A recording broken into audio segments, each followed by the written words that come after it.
Hello, welcome. Today let us learn the chapter rectilinear figures.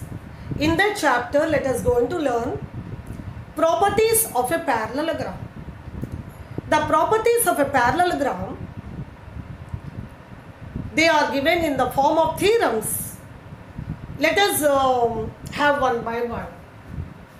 Your theorem 1 is, your first theorem is, the diagonal of a parallelogram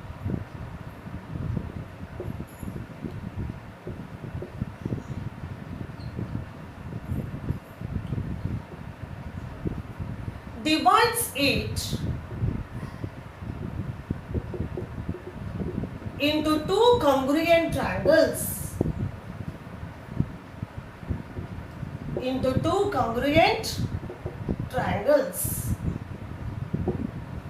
That means what is given is, you know that theorems means what is given, what to prove, and proof steps are to be written.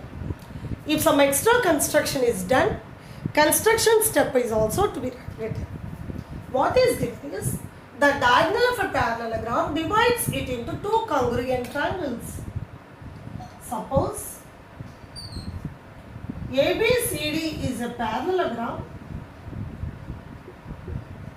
AC is a diagonal. If ABCD is a parallelogram, that is given, and here given AC is the diagonal. AC is the diagonal, and the diagonal AC is dividing the parallelogram into two triangles. But we have to prove that they are congruent. That is already proved. The diagonal of a parallelogram divides it into two congruent triangles. Okay, that is the property of a parallelogram. But how to prove that? That is the theorem.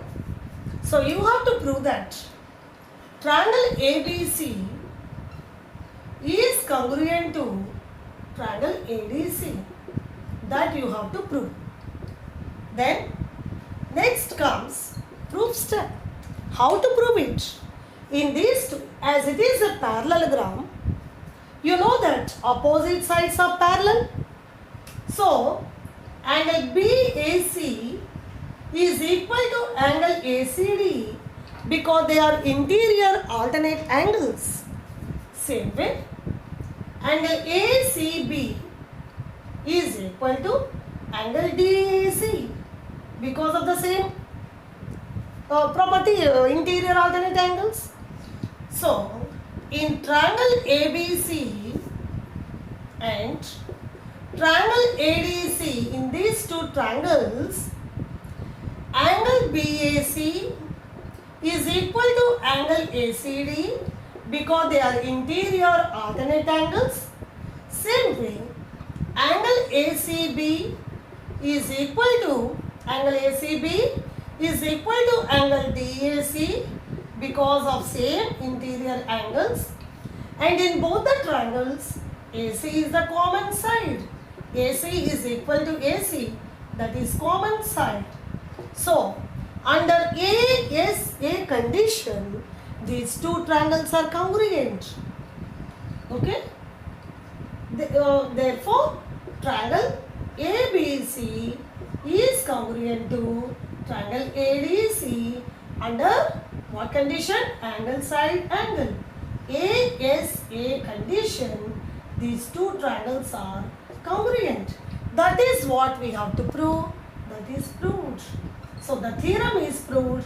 So this is the property of a parallelogram, that the diagonal of a parallelogram divides it into two congruent triangles.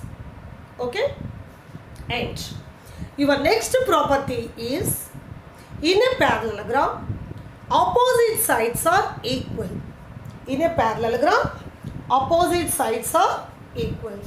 So for that same proof is required. So I am not rubbing everything. Next theorem is,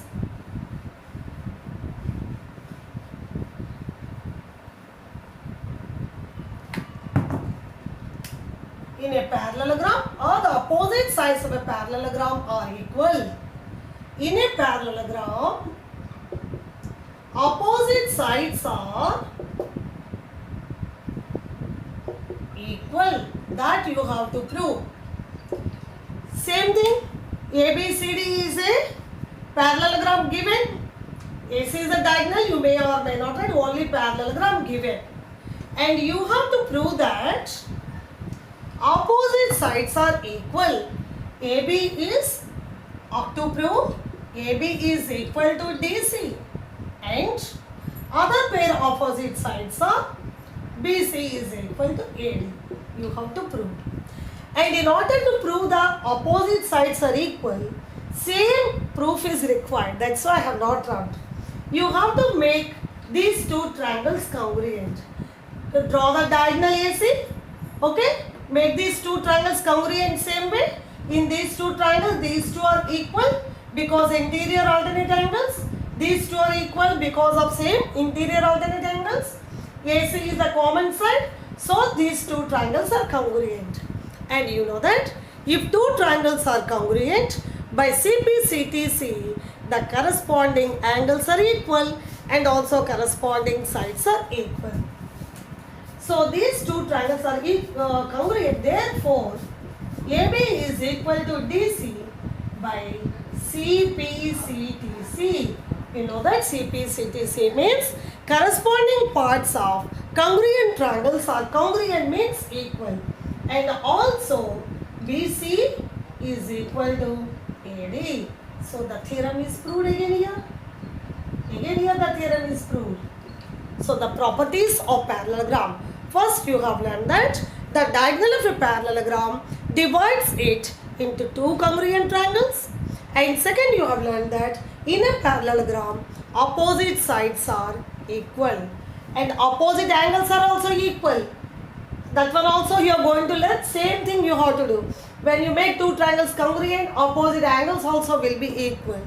Yes or no? I hope this is clear to you. So the properties of parallelograms are given in the form of theorems. You have to prove that. You must know how to prove. Okay? I hope this is clear to you. Please go through and make it. Try to understand it. Thank you.